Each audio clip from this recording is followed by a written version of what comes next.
আসসালামু আলাইকুম friends, educate শিক্ষায় আপনাদেরকে স্বাগতম। আপনারা সবাই কেমন আছেন? আশা করি সবাই ভালো আছেন। বরাবরের মতো আপনাদের সাথে আছি আমি সাইফুল ইসলাম।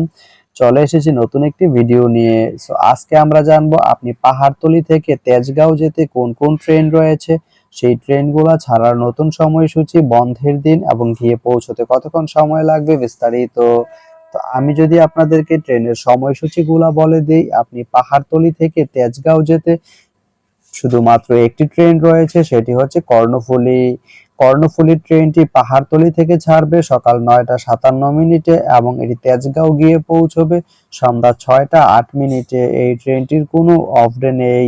তো আপনি পাহাড়তলি থেকে তেজগাঁও যেতে এই কর্ণফুলী ট্রেনটি ব্যবহার করতে পারেন। তো ভিডিওটি কেমন লাগলো অবশ্যই কমেন্ট করে জানাবেন।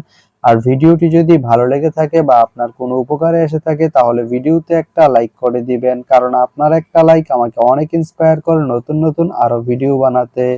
তো ধন্যবাদ সবাইকে ভিডিওটি এতক্ষণ ধৈর্য ধরে দেখার জন্য। ভালো থাকবেন, সুস্থ থাকবেন, এডুকেট শিক্ষার সঙ্গেই থাকবেন।